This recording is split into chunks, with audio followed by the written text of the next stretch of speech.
Live video is, come on, would you? It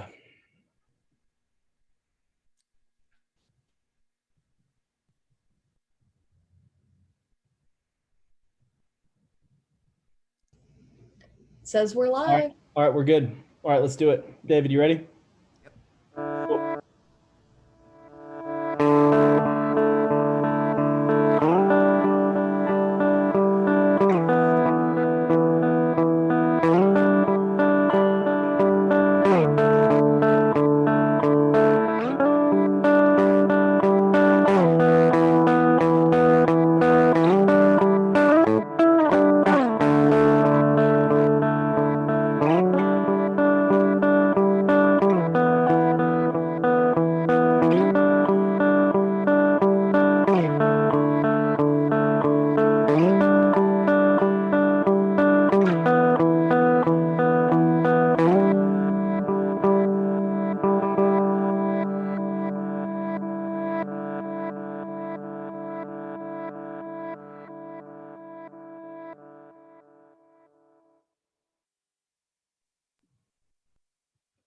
Hello to our live viewers. Good evening. It's me, Regina Hill, and I'm a recovery member and a member of the Newark Think Tank on Poverty. I am blessed and grateful to be welcoming all of you that have joined us for tonight's Digital Recovery Cafe hosted by the Newark Think Tank on Poverty. We continue to improvise, adapt, and overcome as we deal with the isolation from this pandemic.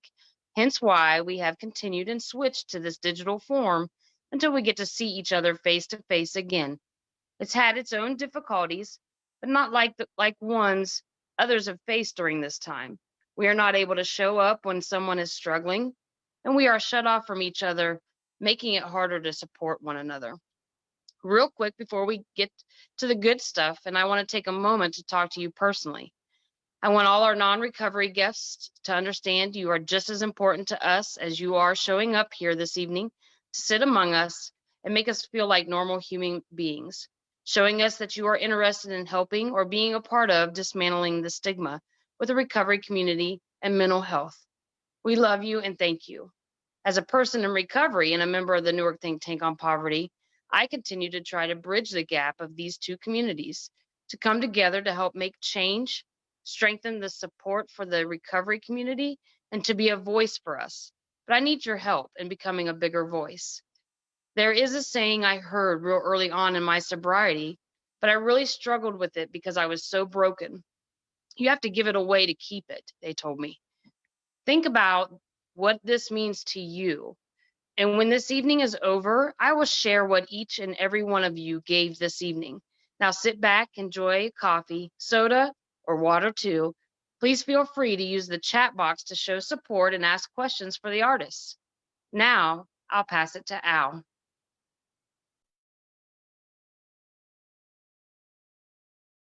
Hi, everyone. My name is Al. I'm an artist and an organizer from Columbus, Ohio, and I've been involved with the Newark Think Tank in the Digital Justice Cafe, as well as the hashtag Let's Talk About Stigma campaign.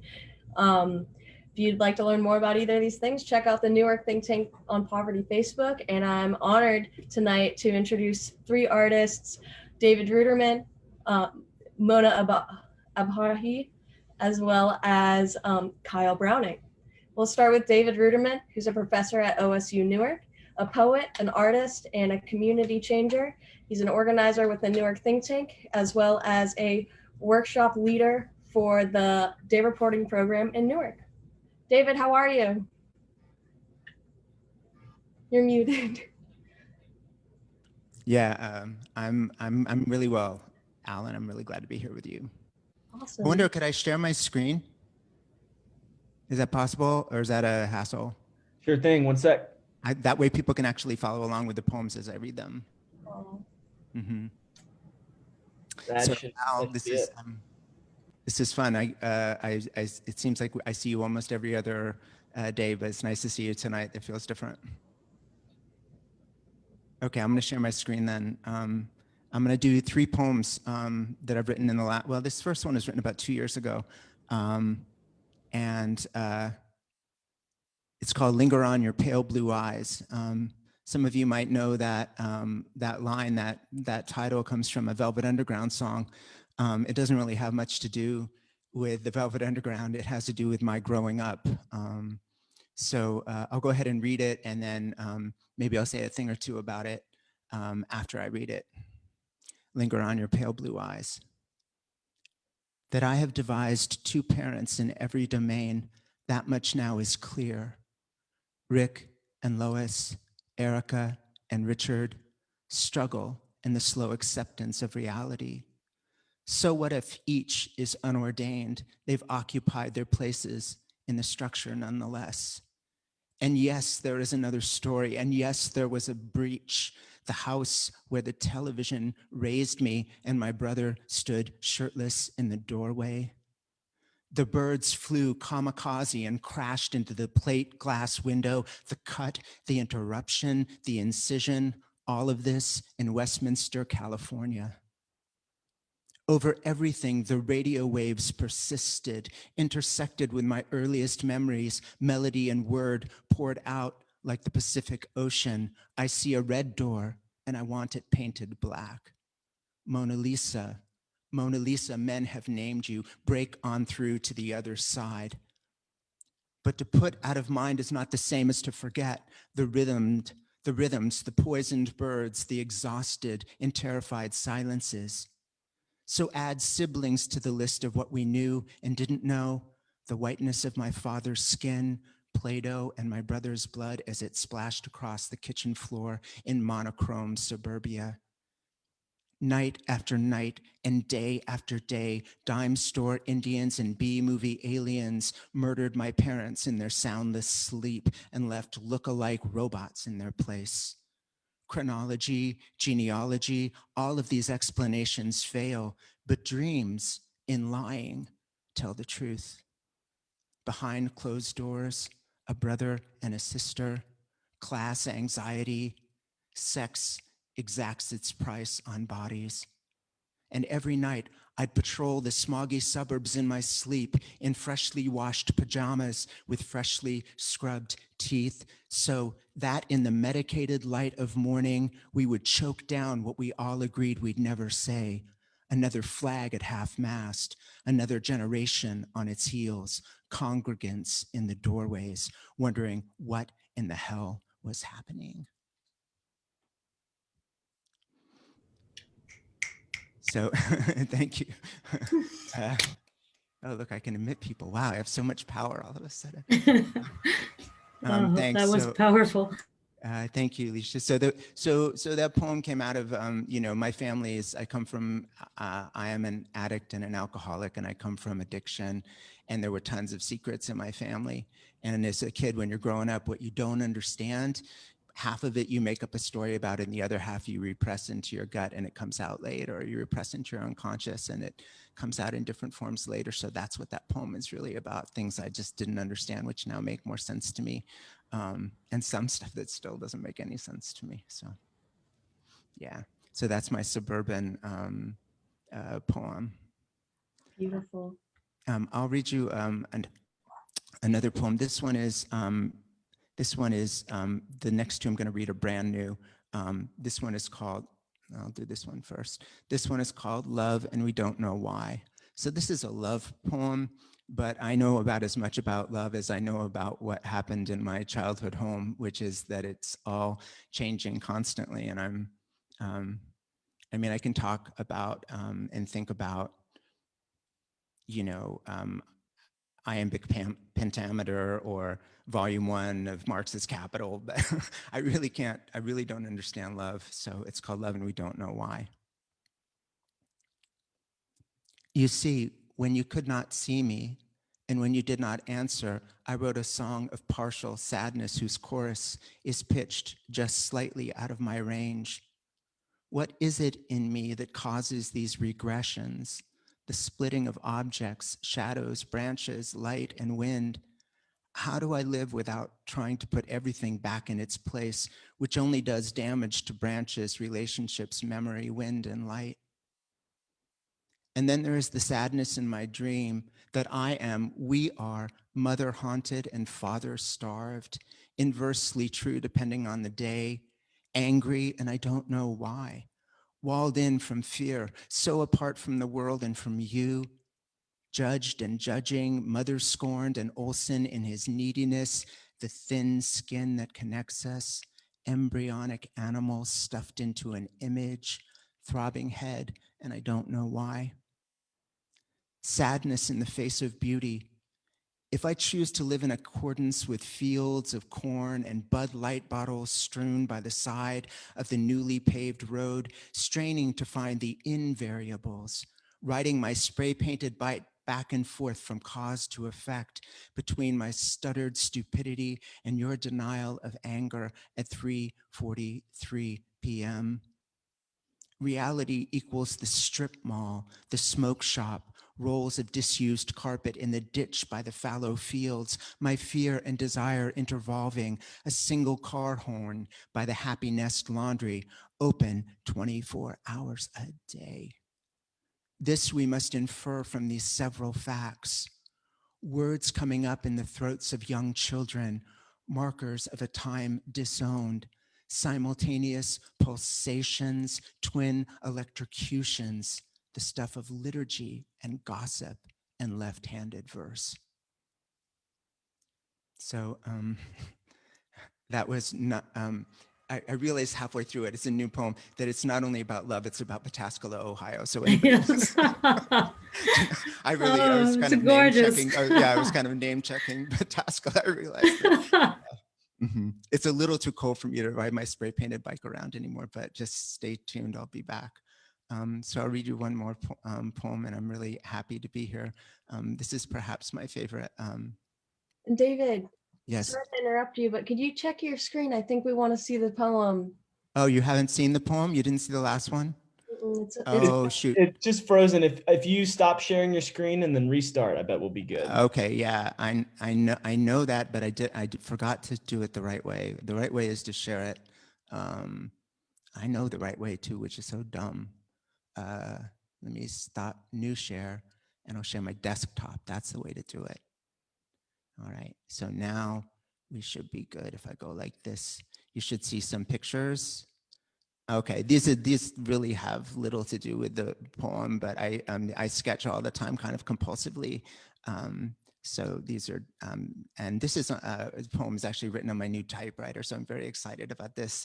It's a 1962 Italian typewriter that I really love. So I'm writing all my poems on it now instead of on my laptop. So this is, the title of this poem is taken from a Charles Mingus poem. And I'll say a word about Charles Mingus, who is the great jazz musician. He was also somebody that suffered stigma to the 10th degree imaginable. I mean, he was, first of all, Black. Second of all, he was mixed race. So some folks like Miles Davis used to make fun of him and say he wasn't really Black, you know, so he had a hard time fitting wherever. So there is that aspect. Secondly, he had mental illness. And thirdly, he was an alcoholic and an addict. So, and fourthly, he was a genius. So this poem is mostly about my feelings that I got from listening to this song that's called "Don't Be Afraid of the Clown, the Clown's Afraid Too," which I thought was just such a great title by Charles Mingus that I would write this poem. And thanks for having me. I'm super glad to be here. I mean, I'd be here anyway, but I'm super glad to read some poems to you. So this is also brand new. Don't be afraid of the clown's afraid too. The sky's afraid, and the saxophone, the horror movie trembles. Old men and broken-hearted girls cry themselves to sleep while dissonant time frames drift like weather patterns east to west. Whoever told you the answer was written in a book? Patches of snow, glimpses of normality, pencil scratches, ill-defined, and bits of old eraser lodge in the corners of your eyes. A feeling of adequacy comes, says the freedom you are looking for is here in bits of dirty snow and in a backward set of changes. The soul stays repentant. The mind is petulant and soft. Listen, says the snow. The double bass has something to say. So that's for Charles Mingus, the great Charles Mingus. Oh, All right. So beautiful.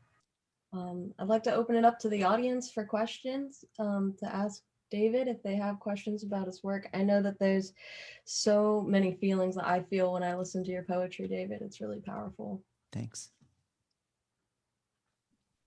And David, would you stop sharing your screen real quick too? Oh, I can stop sharing my screen for the duration of things. Yes.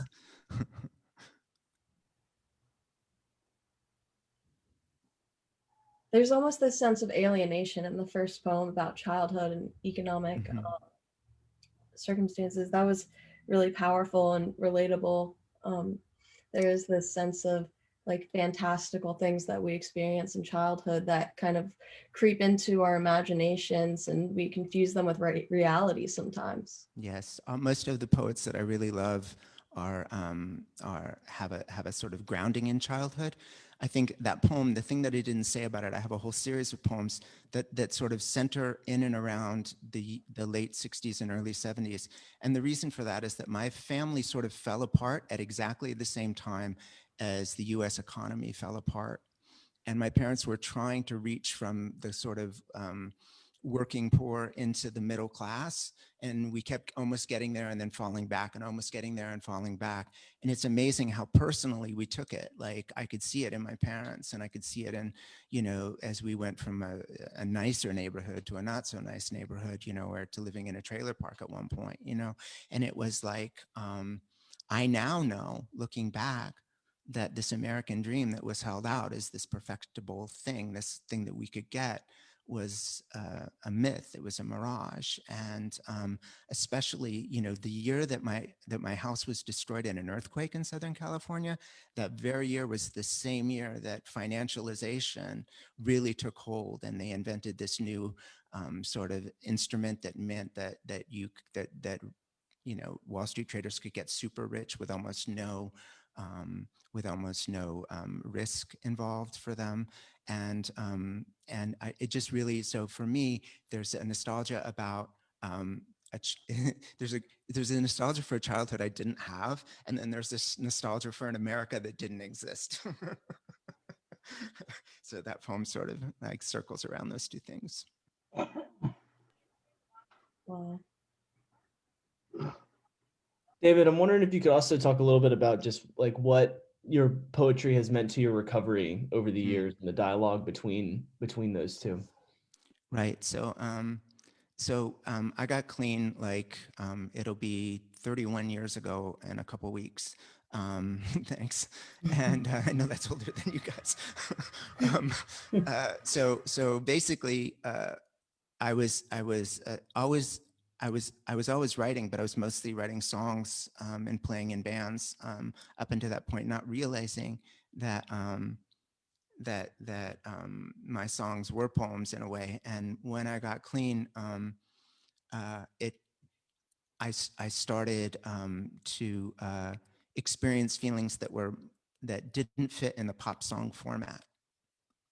So first I turned to short fiction and then to poetry in order to kind of express these feelings. So, you know, pop songs don't really hold really complicated feelings, and I love them for this fact. They tend to hold those basic feelings that we all have, like I don't know, like I feel great, I feel bad, I'm in love, I'm hungry, I'm horny, like whatever. They hold those feelings, but these more complex feelings, I couldn't seem to make them fit into a song format, and I found that they did fit then in this format, and they helped my recovery because.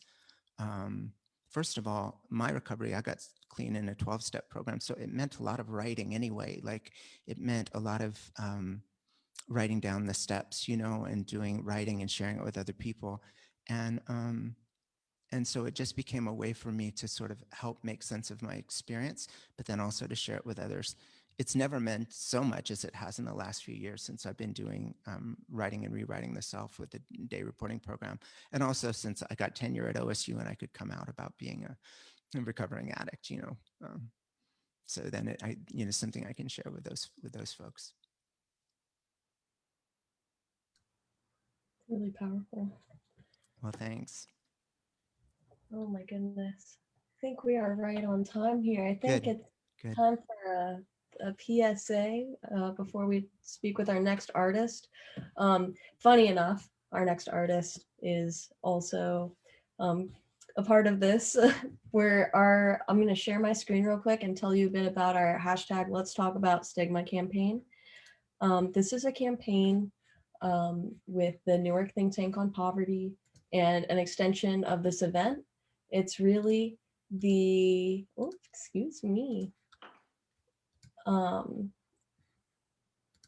It's really a way for us to change how we think about these things like addiction, mental health in our community.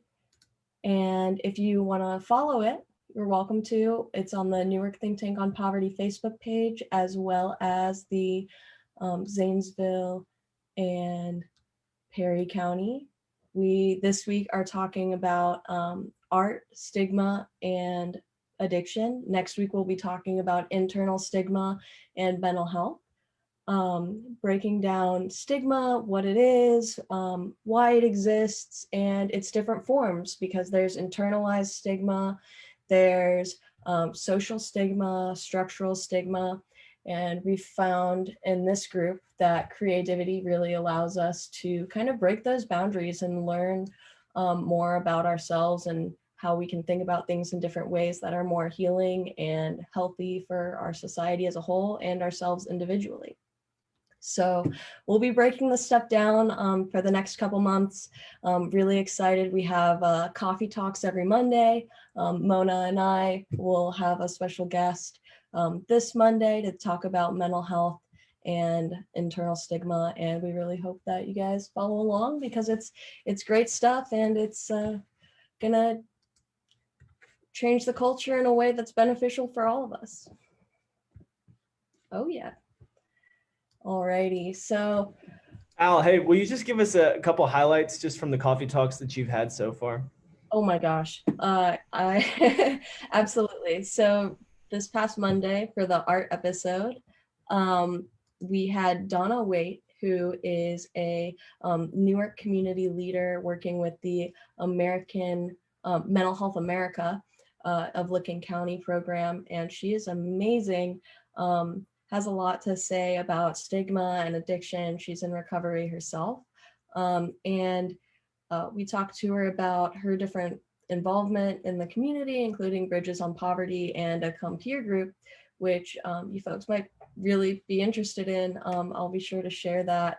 It's linked on the Facebook page as well. But they get together, have some great times on Facebook, talking about stuff like that. We also had David on for an episode to talk about structural stigma and addiction, and how stigma isn't just something that's a social or internal thing, but it's something that the structures in our lives, including like the health systems, the education system, prisons, all these things continue stigma in ways that are unproductive to our evolution as a healthy society. So keep an eye out for our continuation of this campaign. I'm really excited to be working with these amazing folks. And if you think that you have something to say, or you have art that you want to contribute relating to these themes, just reach out and we're happy to bring you in, okay? Awesome.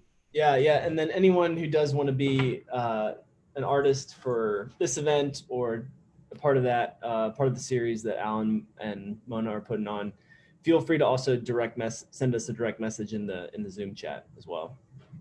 Absolutely. And next, we are going to talk with Mona about her art. Mona, how are you tonight? Hi, I'm good. Excited to be here with everyone. How are you doing, Al? Great. You look fabulous. Thank you. It's hard. There isn't anything to dress up for anymore. So this is an event that makes me excited to throw on a nice outfit. Yeah. But definitely want to highlight what you said. We've had some great folks on the coffee talks and sharing their stories. So please, if you want to share, we would love to have you on. But hello, everyone. My name is Mona Abhari. I'm a think tank member, and I'm really happy to be here with everyone tonight. Thanks, Regina. And huge thank you to the Newark think tank on poverty for hosting tonight's event and having me on. So I'm going to share some of my art tonight. I have been drawing and painting and creating anything I can get my hands on as long as I can remember. But unfortunately lost that connection to art going into college. I was struggling with a lot of trauma, substance abuse, mental issues, homelessness for a bit, trying to juggle a few jobs in school, all of which really made me lose a part of myself that's really important. And one important thing that this amazing group and the think tank members have taught me is that recovery can mean a lot of things, whether that's recovering from addiction, recovering from systemic oppression, recovering from trauma. And art has helped me recover from a lot of things, and still helps me recover and heal, and will help me recover and heal in the future. So I'm really happy to be sharing some of that with you all tonight. Kellen, if you want to throw up the first pick. Yeah, and just tell me to click next slide when you're ready. Can everyone see that? Can I get some thumbs if you can see? Okay, sweet, thanks. Cool, thanks, Cullen. So I'm going to show like two series. This first one is from a trip I took to Spain, I want to say 3 years ago, with a painting class I was in. And it was a plein air trip. And for those of you that don't know, plein air is a 19th century style of painting that focuses on landscape and kind of open air paintings. So we were in 5 cities total: Madrid, Sevilla, Toledo, Granada, and one more I'm forgetting. But we did like all the touristy stuff, right?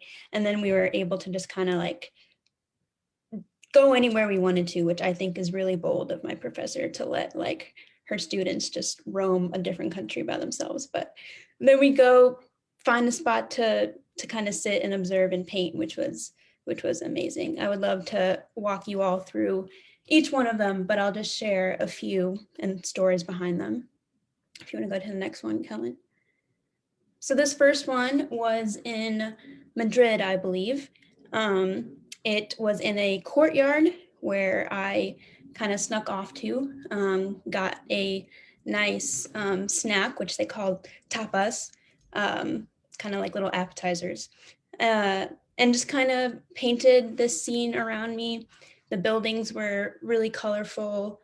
There were families and children and couples and friend groups, just all, sharing life together. And it was a really cool scene to paint.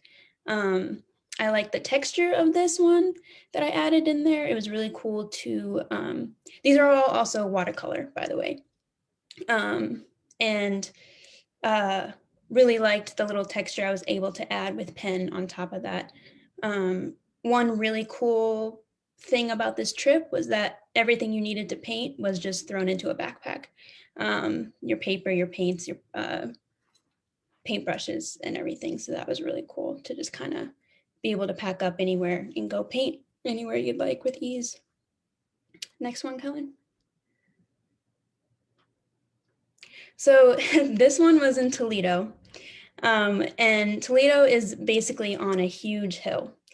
And I remember we got there early in the morning, shops everywhere, people everywhere, very touristy scene. Some jewelry caught my eye. And for those of you that don't know me, I'm obsessed with jewelry. And And so me and my friend go over, we're looking at it, checking it out. And there's this older woman that tells us, hey, if you want to get away from the tourist scene, go up the hill, go up as high as you can go until you can't go up any higher. And so we get there and come across this little friend, and sat down and painted him, her, them. And this little guy kind of stuck around and let me finish the painting of it. So that was really cool and good memory to have. Next one. This was in Sevilla. And I loved this angle of the building because Sevilla has a lot of like Arab influence. There's a lot of mosques all throughout Sevilla. The architecture has a lot of bright blue colors and patterns. And that kind of peeking through this building was definitely something I enjoyed painting a lot. Looking back, I wish I was able to focus more on people. In the next series, you'll see, I love capturing faces and emotion. But like I said, plein air is more landscape and outdoor focused. Next one. And so last thing that I really, really loved about this trip was you got to explore these cities, pick a different site you wanted to paint. And at the end of the day, you got to see not even just paintings of everyone, but what caught their eye, what they wanted to paint. So it was little snapshots of everyone's experience in these different cities. And I thought that was a really cool experience. Next one. So this one was painted about a little over 2 years ago now, or maybe, yeah, coming up on 3 years, I think. Or 2 years, I don't know, it's been, it was when I graduated. And so this was my capstone series. We had to do a series of some sort. So I built 3 like huge 5x4 foot canvases, built them by hand. And if anyone is a painter, I highly recommend going through that experience. Maybe not each time you want to paint, because that might be a little much, but try it once. It's really fun. So I painted 3 refugees wrapped in their respective flag and tried to tell their story in their hair. And then we'll get a close-up photo of each one in a second. I think with a lot of paintings, meaning and interpretations can kind of evolve with it and change with it. So 2 years ago, I think I wanted to capture these humanitarian crises and injustices that, some refugees and minorities can face throughout the world. And looking here now, I think it can speak to a lot of different things as far as what transnational solidarity can look like, the experience of a US dreamer. Why do we have, refugees coming here? Why do we profile refugees as these monsters or undeserving of, rights or anything like that? So I think it can take on many meanings. Want to go to the next one, Kellen? So this one is a Palestinian refugee. My family is part of the Palestinian diaspora, meaning when they were pushed out in the 40s,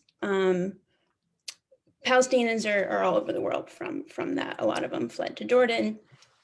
My family is here, just kind of displaced in a lot of ways. So in his hair, you can see, I don't know if we can zoom in, probably not, but a lot of things that happen mainly at the Gaza border. And a few of them were kind of, I don't want to say viral, but just infamous images of what's happened there. For example, I think there is two women holding, one of them is holding her her dead baby, unfortunately, that got, it was near a bombing or of some sort. And then it leads, as from left to right, it leads to a political prisoner. Her name was Ahmed Tahini, I think, or Tamimi. And kind of giving like a sense of hope and resilience to the Palestinian people. Next one.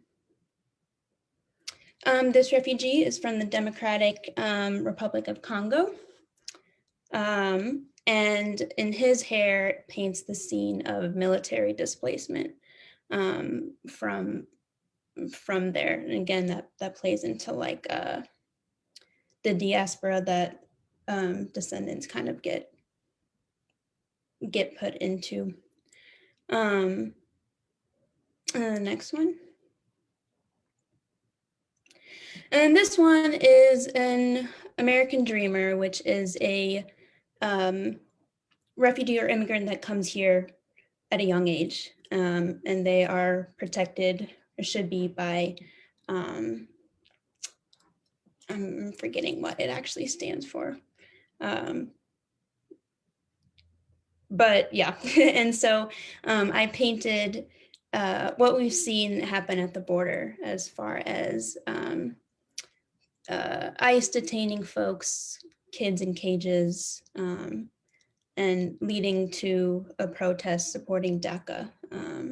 Again, kind of alluding to this sense of hope that can bring us liberation across different countries and struggles as well. I am one to believe that a lot of our struggles are connected in a lot of ways.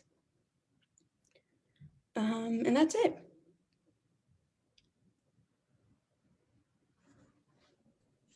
Oh, the chat's Oh my going goodness. up.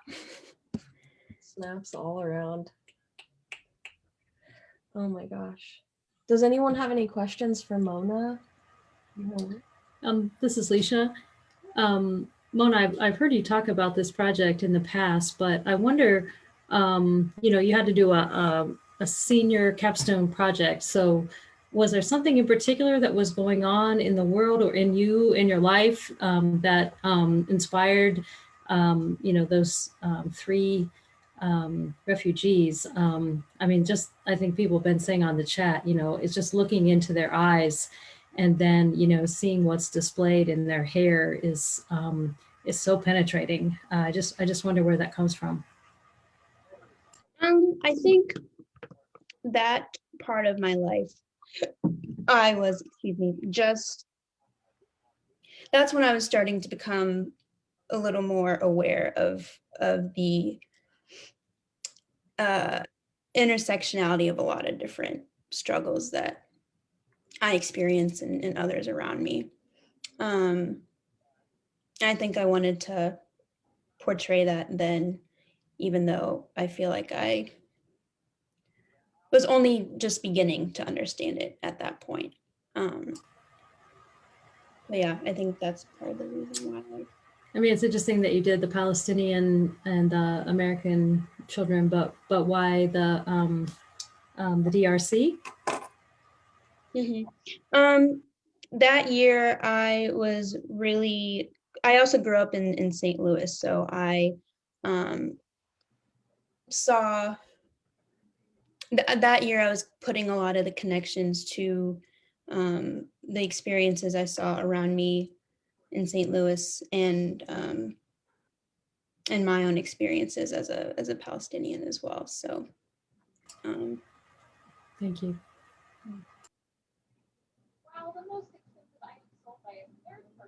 Donna, I see you have your hand up.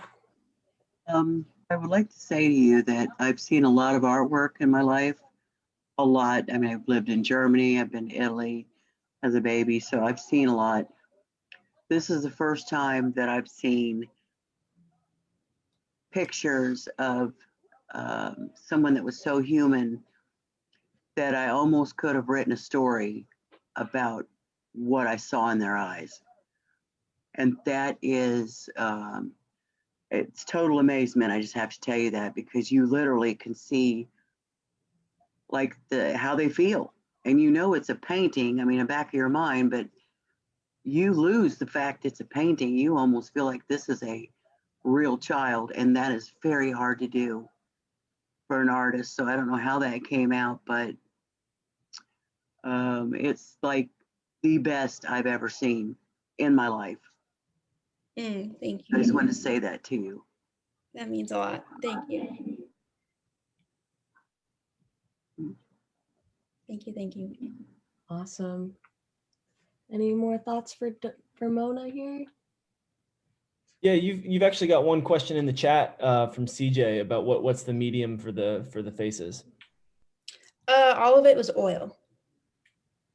All oil. Very messy, to say the least. I was sort of wondering, Mona, about like the watercolors too, and if you ever went back to those, because I know that like in the 19th century that a lot of like early plein air painting was done in watercolor and then later painted in the studio as oils.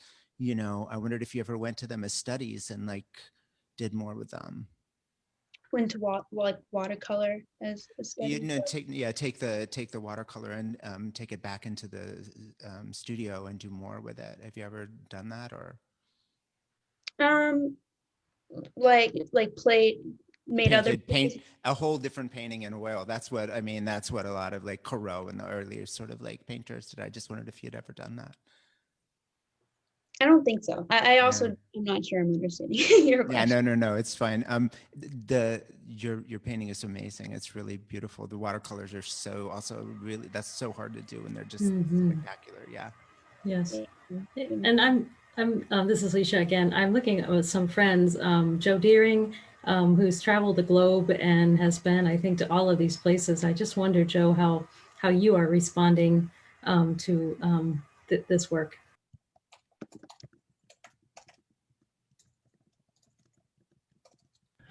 Oh, Joe, you might have to unmute yourself real quick. There you are. The first comment is I'm blown away by the young man from the DRC. I've been to the DRC about 50 times in my work life, and I'm not sure that I have ever seen a representation with so much soul in it, in that what I'll describe as that simple, direct painting that you have done. Thank you. And they're a wonderful people. They're a gentle people. They've had miserable luck for the last 100 years because they were a colony. There are internal disputes. There are militias that maraud.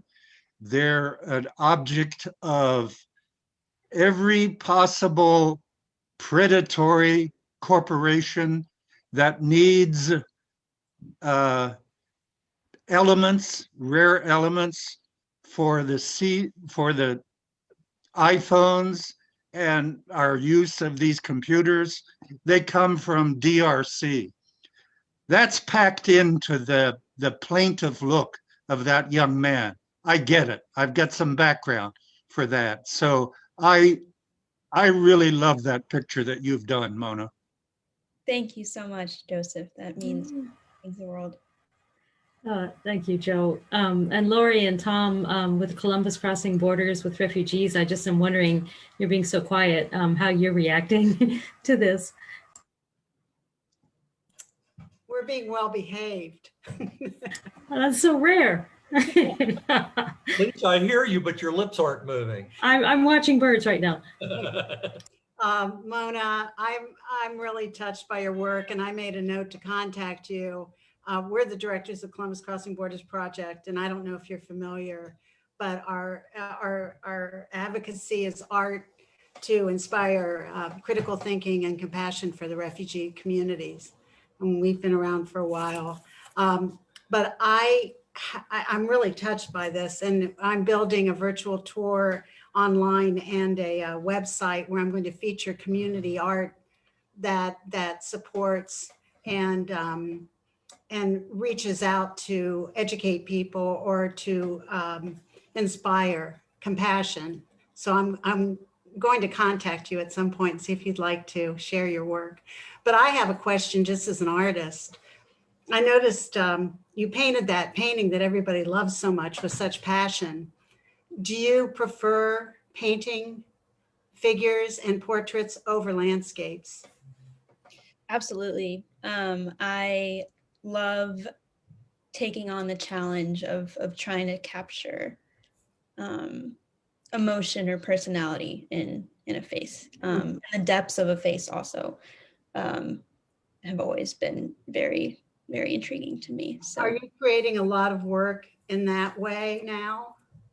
am I creating a lot of work?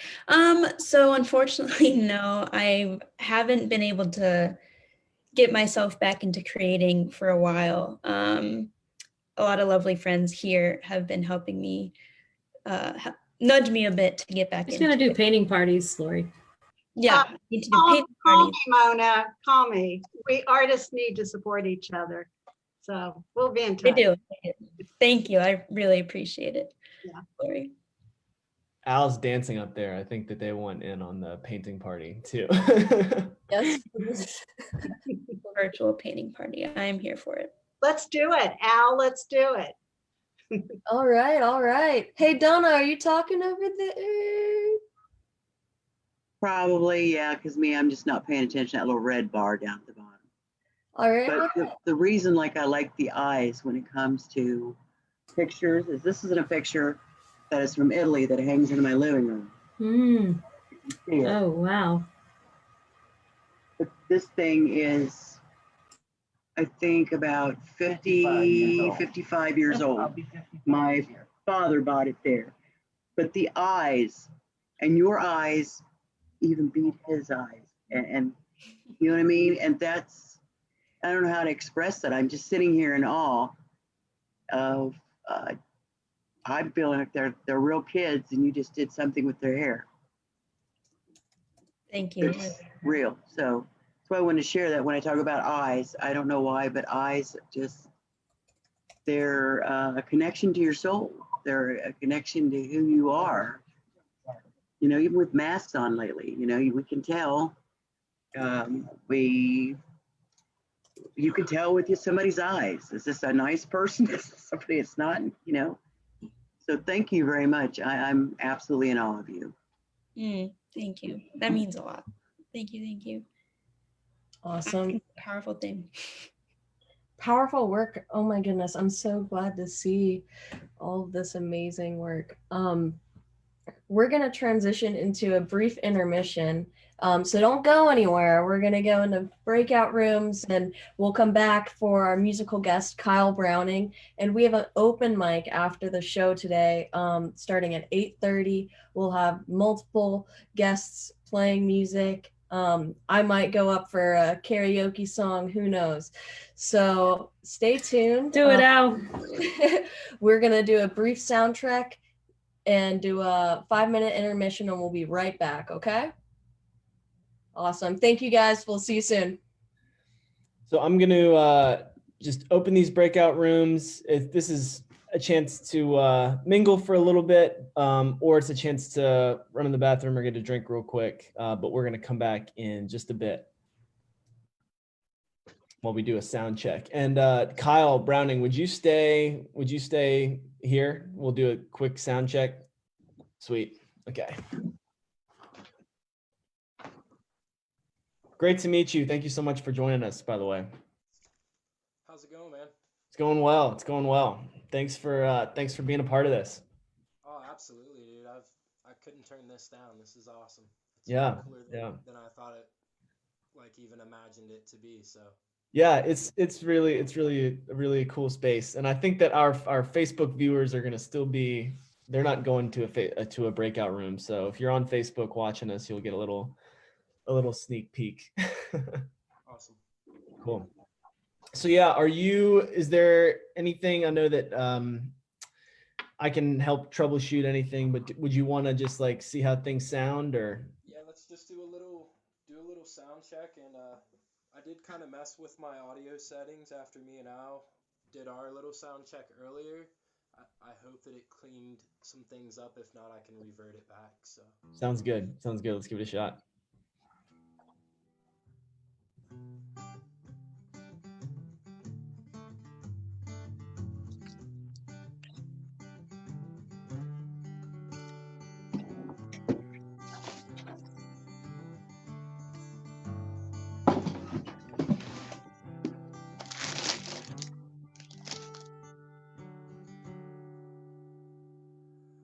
have you used your time here wisely? Well, I could pretend. I'll always take those chances in the end. The same old footsteps, you can find me back with empty fall. And to the other side, won't want for anything more. Well, don't you stand there like you're giving up, giving in. Don't you stand there like you're giving up, giving in.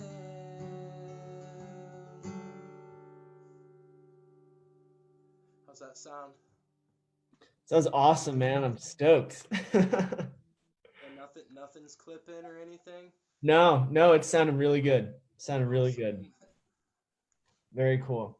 I'm glad you and Al got it dialed in. It's so hard to get a these Zoom performances very much out of your element. I did a lot of research online. I'm doing this mobile as well. I noticed a lot of people are probably doing from their laptop, and so I'm kind of limited to my audio options, but I've learned a lot today. Yeah. For sure. I know that the performing artists are among the most excited for things to go back to some sort of normal, Absolutely. Yeah. So really quick, will you just tell me a little bit? I mean, we're connected through Reese Jordan, who was on the show, and he was just so awesome and had a lot of great music to share with us. And he recommended you. Like, we were like, all right, so who's next? And he's like, wow. gotta be Kyle Browning. And one of the things that we do is we try to make sure that all of our artists are, either have lived experience with recovery or addiction, or are allies. And Reese said that you were super down for this work. Could you just like fill me in a little bit about what your connection to like a recovery cafe would be? Absolutely. As a teenager, I struggled with drugs and alcohol for sure. I mean, probably the biggest thing that people don't know about me is that I did have an opioid problem at a young age, right at the end of middle school, and it was a young age to go through something like that. But Yeah. for me, I feel like I was able to recognize it and get through it in a quicker manner before adulthood really set in, and kind of get it out of the way. But it definitely held me back. But I feel like it pushed me in a direction that I wouldn't have otherwise found so easily. I guess I don't know the motivation from failing in front of my peers and doing so terrible in school, and being able to turn that around and still finish school and go to a career center and do things like that. It's just very motivational. Yeah. Cool. And is there do you find that coming up a lot in your music? So my music is very emotional. I write straight from the heart. I like to intertwine things that I've actually went through myself and experienced, as well as my friends and my peers and their experiences. So any given song, there's bits and pieces of me in each one, but also just my perception and reflections of things that I've just witnessed throughout life. Yeah. Just kind of put it all into one piece. I'm just a songwriter. Yep. Yep. And is there like the other thing that we'll want to do is make sure that we're sending people to like your Spotify or a website? Like where can people get more of your music too? I think she has a link. I do a lot of stuff from just my personal page on Facebook, like my solo stuff, but I'm also in a group called Nomadic Earth, and we have a Facebook. Okay, sweet. So that they can go there. As far as Spotify or anything like that, we do have plans to record very soon. It's just a lot going on. I'm also in like a heavy metal band, which I don't know if that really fits. Cool. No, some people are down. I'd sure look at the heavy metal. Yeah, yeah. We're about to drop our EP. It's 4 songs, and that'll be coming out in a couple of weeks. But just do a lot of things. I also book for a local live stream, and we do live music every Thursday and Friday nights. And I do all the artist booking for that. Reese has been on our show as well. Oh, awesome. That's really cool. So, hi, Kyle. Nice to meet you. I'm David. Hi, David. I'm looking forward to hearing your stuff, man. Thank you for joining us. It's really awesome. Yeah, the sound check sounded so good. Oh, good. Yeah. Yeah. So Al, can you be ready with Kyle's links, and we'll make sure that they end up in the chat too? Absolutely. I have Nomadic Earth and the Garage Band Live. Awesome. All right. So David, or Kyle, what's going to happen here is David usually will play us out of the breakout rooms, and then Al, you'll be up, and Kyle, you're on after they introduce you. Sound good? Sounds great. Cool. All right. I'm going to close these rooms. David, if you'll just play for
Welcome back, everyone. I hope you had a lovely intermission.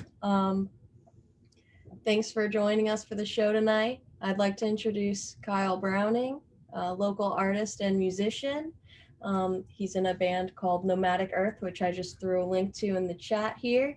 He's also the organizer and works with a group called Garage Bands Live, bringing local music and musicians to you virtually, and it looks like in real life too. So I'll put that link in the chat as well if you'd like to hear more from him. Amazing musician. So glad to have you on the show. How are you tonight, Kyle?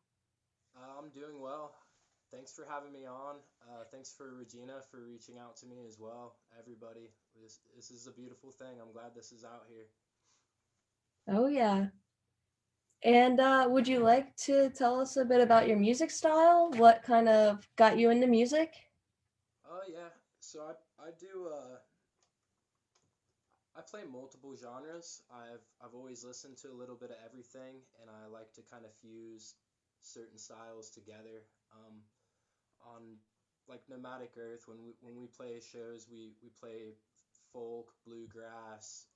We mix in reggae and alternative rock and a little bit of country and some pop and even some hip hop and R&B, and we just kind of fuse it all together.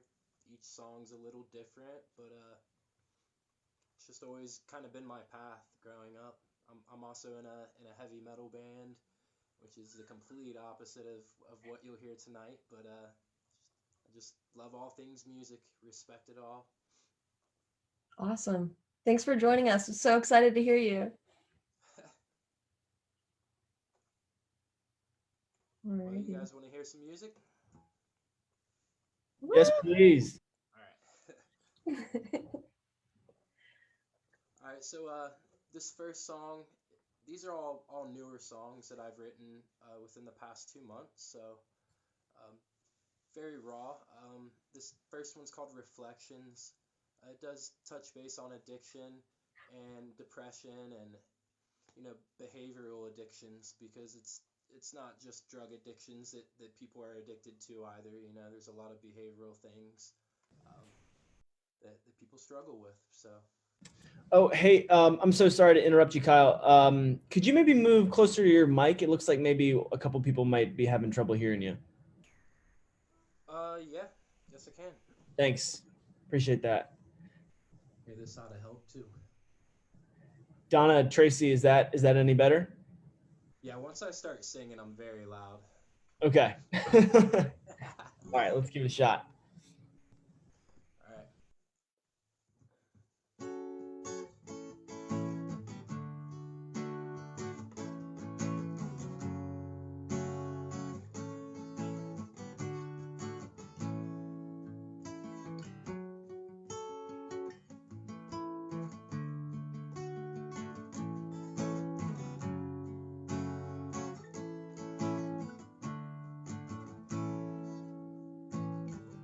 I've been looking for a way out.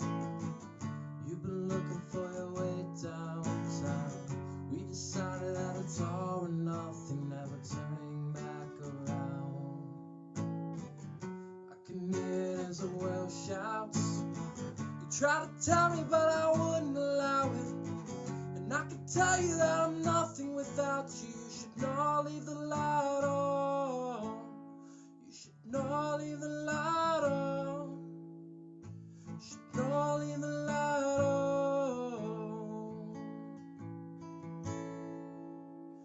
And as the world comes turning off, unfolding, and changing, I can look in your eyes.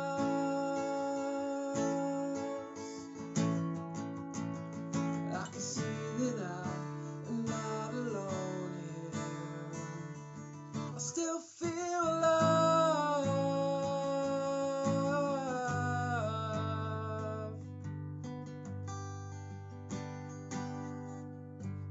I still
Don't stray too far, cause you won't find your way back. No, you can't guarantee survival, it's just the way that it goes. And as I strive to keep my head up, keep my positive flow, struggling with these demons, bad habits, which way to go. And as my addictions take the best of me, what is left of me? Is this everything that I have feared?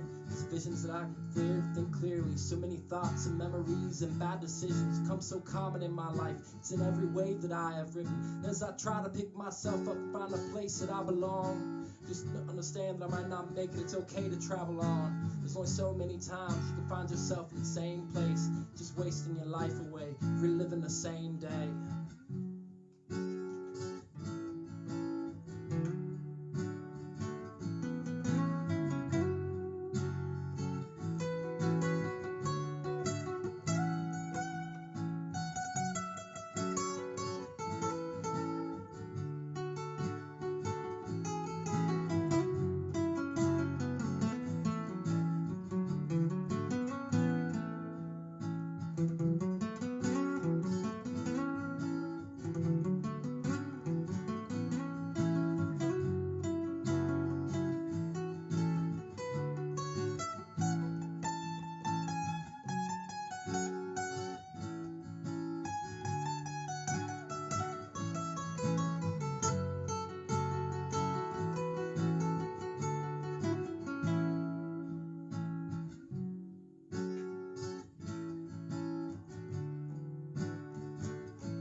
Gorgeous.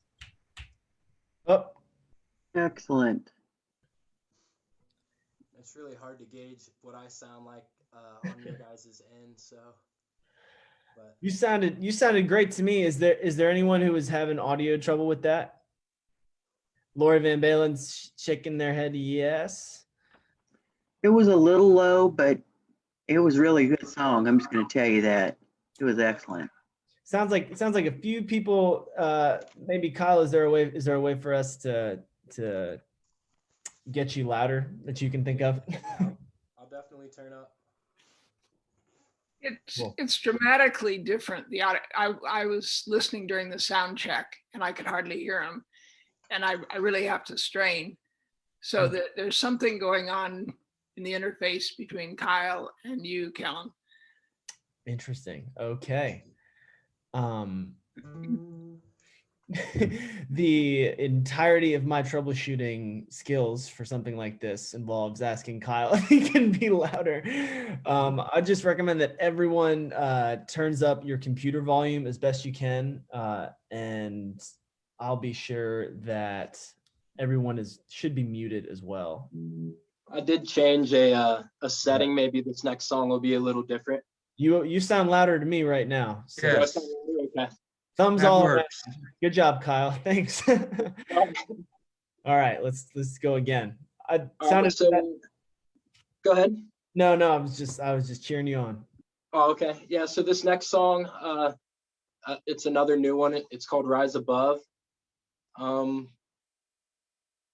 mean, it's kind of about using your time wisely and not giving up or giving in, believing in yourself, the ones around you, and staying positive through the good and the bad. Just, it's a little different, but this is the one that I sound checked with.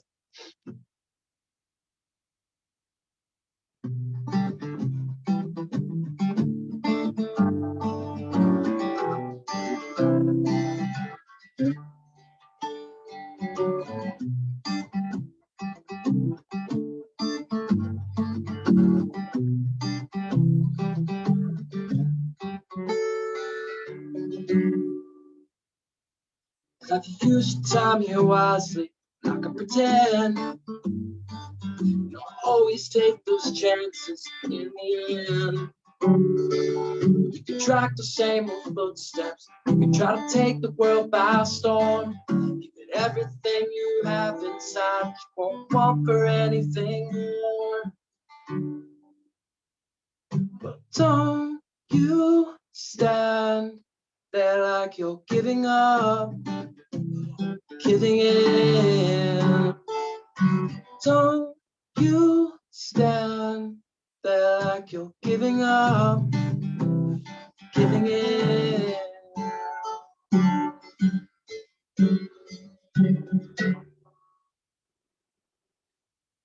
You should be living your life to the fullest, focused. You can relax and take a moment. Try to let the past just fade away. You've been keeping your head up, working, moving, taking the chances, thinking, dreaming like you never have before. Can't keep your mind a case of negative. No, the world's not full of positive. No, it's hard for you to breathe sometimes, and it's hard for you to see things clearly. Try sometimes, but it never works. Try to say it out loud, but you forget the words. Now you'd rise above it all one day. One day.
Use your time wisely, like I pretend. No, I always take those chances in the end. You could track the same footsteps. You could try to take the world by storm. Everything you have inside, you won't want for anything more. Well, don't you stand there like you're giving up, giving in. Don't you stand there like you're giving up, giving in.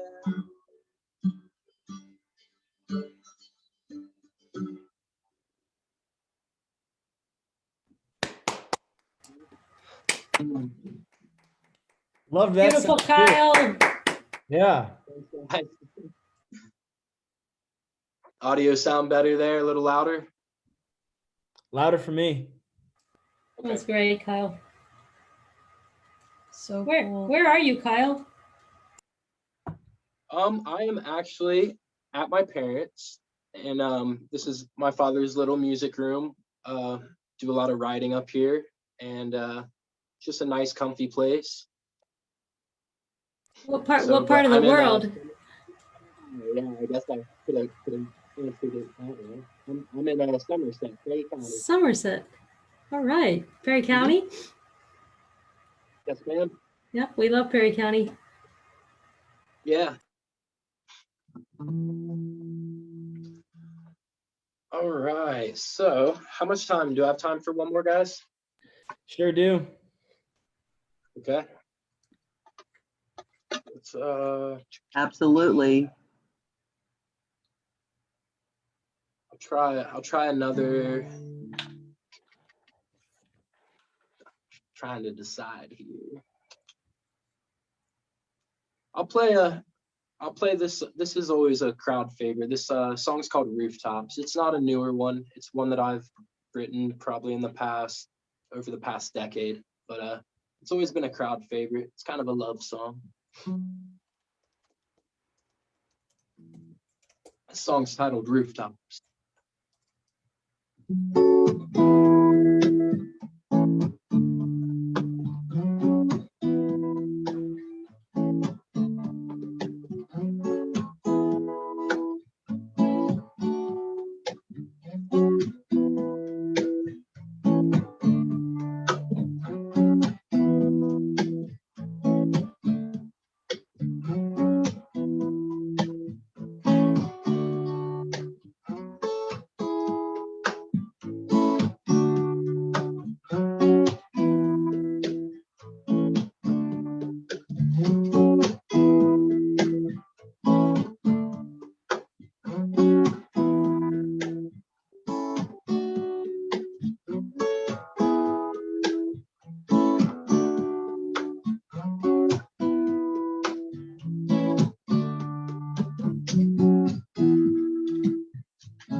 We used to wait for the farmer rising sun, not take shit from anyone. Live life to the fullest like it owes us one. Now wait for the mile like a lonely one. Wait for the dawn of the rising sun, not take shit from anyone. Live life to the fullest like it owes us one. Now wait for tomorrow.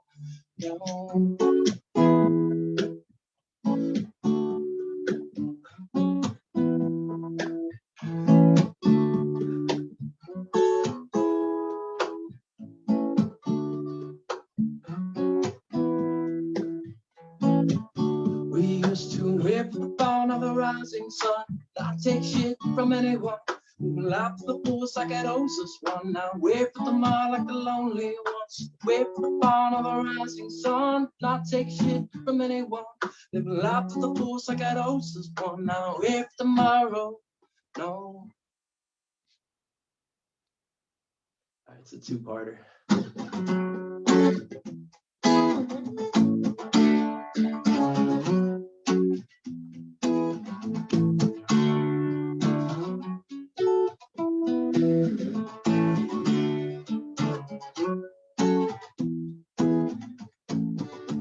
Every time I stand in this doorway, feel the breeze, I see your face smiling, your lips taste like the summertime. Follow me up to the rooftops we go, we share memories and nobody knows, and nobody knows. Yeah.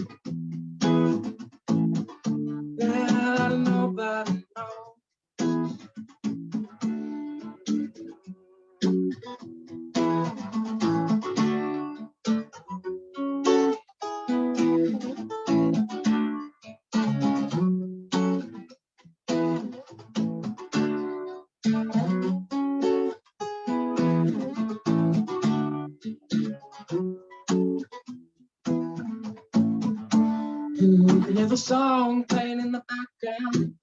Feel the chills on my back now, and I'm so hot, keeping on track now. Everywhere I go, I can hear your voice singing sweet, sweet melodies. That look in your eye brings man to his knees. City lights shining so bright, let the moon and the stars be our blankets tonight. Said the moon and the stars, yeah. Said the moon and the stars, said the moon and the stars. The moon and the stars, we have blankets tonight.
Sun. I take shit from anyone.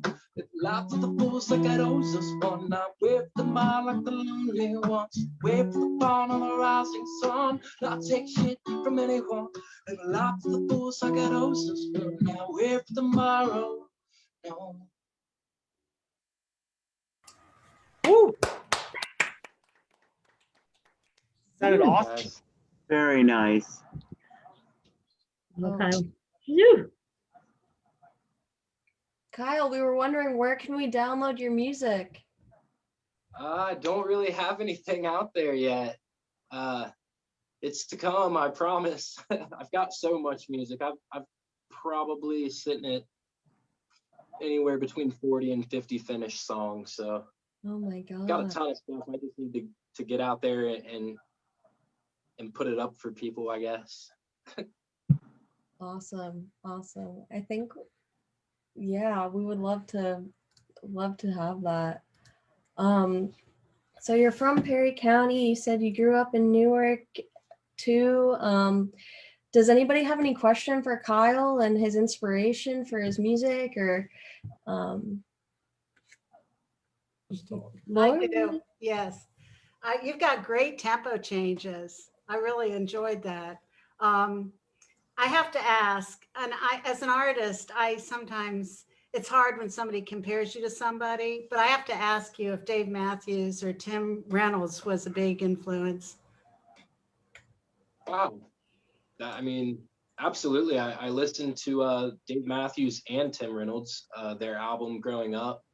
I actually did play a live show last weekend, and I had a couple come up and say that I reminded them of Dave Matthews as well. Not that it was a planned thing, but I would say I have similarities in that. And there's another artist by the name of Jack Johnson that really struck me as a young musician when I first started. Yeah. Well, you have great tempo changes, like I said. And I have to ask, when I saw that you were going to be on tonight, I looked you up on Facebook, and I think you're friends with somebody we know pretty well. And he's one of the best drummers we've ever heard. Tyler Austin. I know him very well, yes. I actually, 2 weeks ago, I played a show with him, and he played drums for me. Mm-hmm. He's a good sound man, too. He's a pretty good sound man as well. Yeah. Yeah, we've known, Tyler went to high school with our daughter. We're in Pataskala, so we've known Tyler since he was probably 14 or so, 14, 15. He's jammed here quite a few times.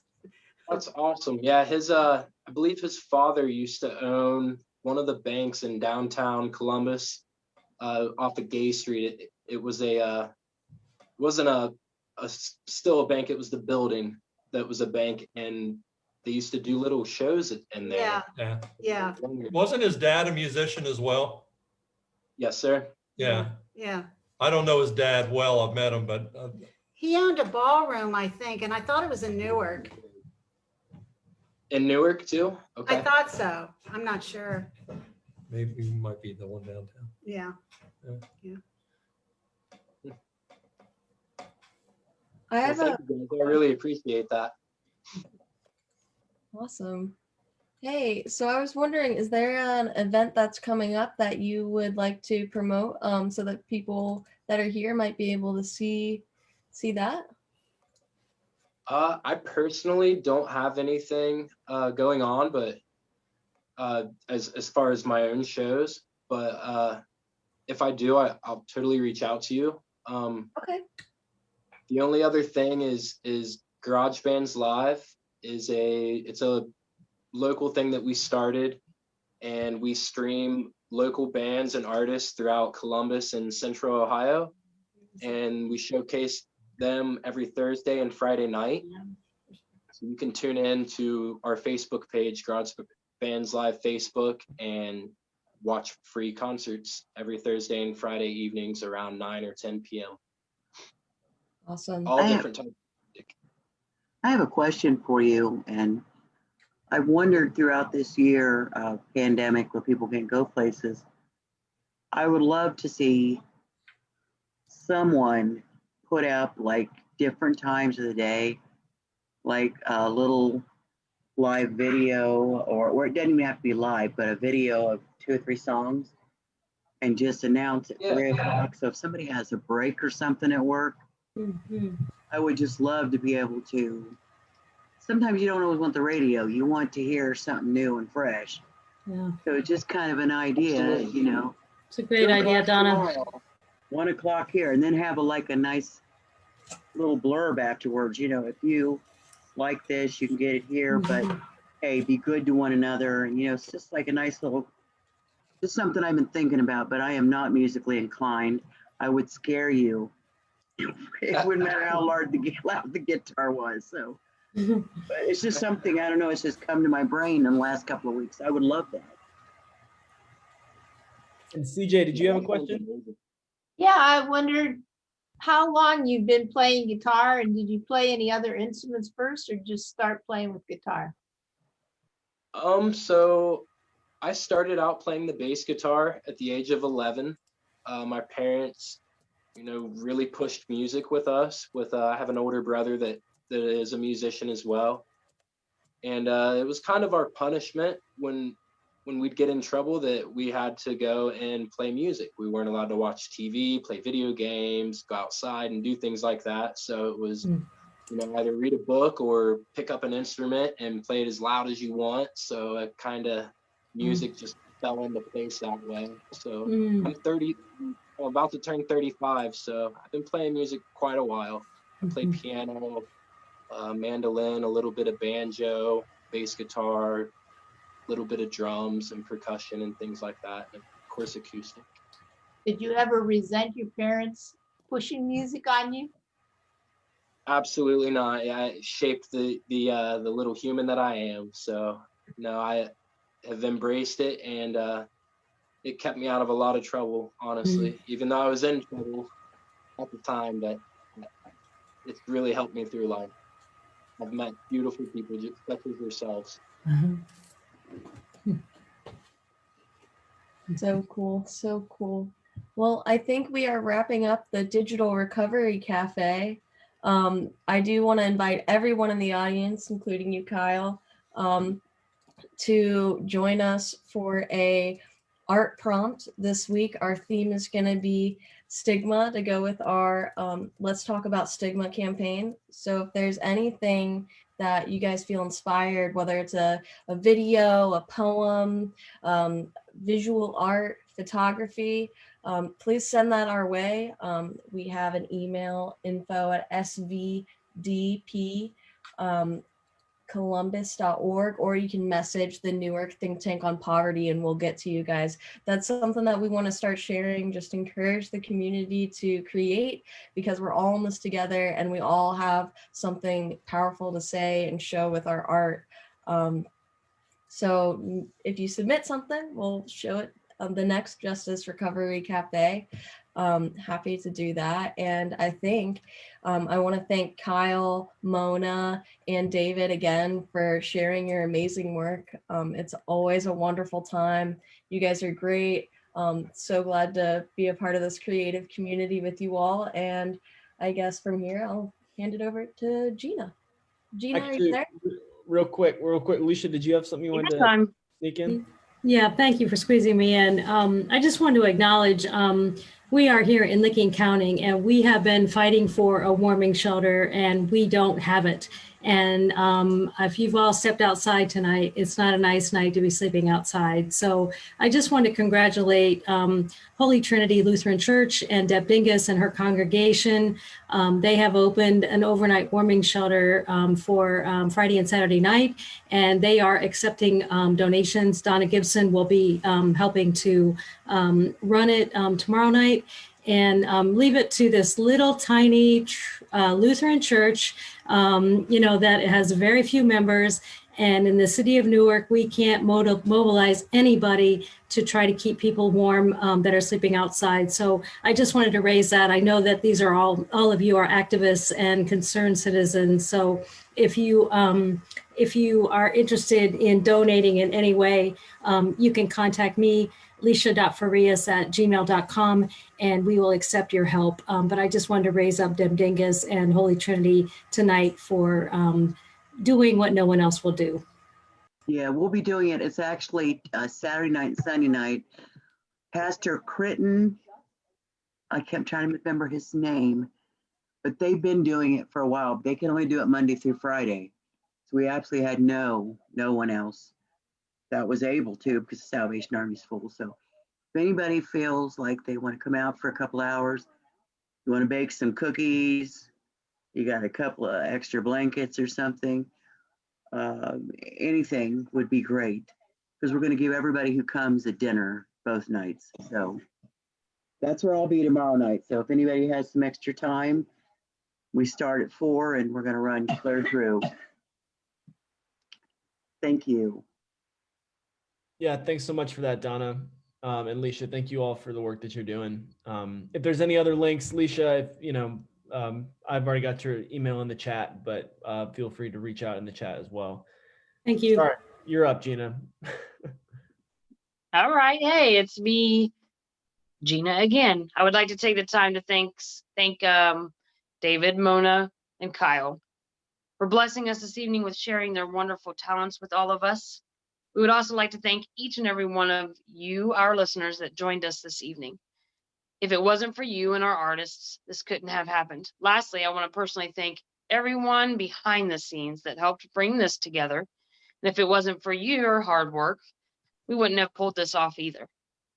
What an awesome show, y'all. This concludes the scheduled part of our program. Anyone is free to jump off here at any time, but for those who aren't ready for the night to end, we have an open mic for about 30 minutes. So if you have poetry, songs, visual art, I hope you feel inspired to share. Please drop a message in the chat and we'll get you on the list. But before I hand it over to David Ruderman for the open mic, I'd like to share just one more. Now, I shared earlier something that was shared with me. You have to give it away to keep it, they said. And then they showed me that while I didn't think that I had anything to give, even one more day without a drink for me meant I could give hope. Hope goes a long way, and a wall hanging that said, "Hope is found here," is what had me coming back one day at a time. Tonight, what you gave, even though it doesn't seem like much, was your time and showing up, which means a lot to us, which is also hope. If you are interested in connecting with others and help support or be a part in creating cafes, and having a voice in them. Please reach out to me personally, as I am fully committed to creating this community for a sober and safe space.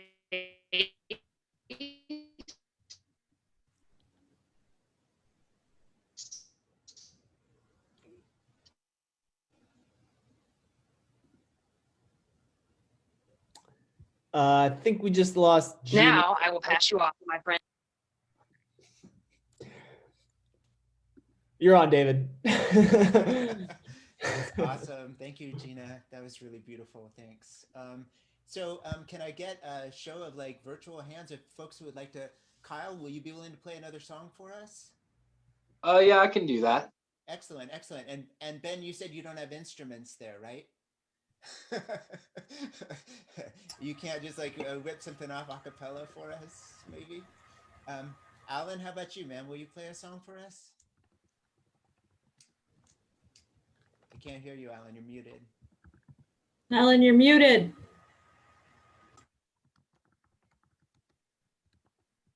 Karaoke definitely counts. There we go. Now can you hear me? For us? Yeah, we can hear you. Yeah, I can hardly hear you, David. Oh. That's because I wasn't talking in the microphone. There you go. I'm not a very, I've really lost my knack of this whole like performing thing. How about Tom Van Balen? Yeah, how about Tom? A little instrumental, Tom? Okay.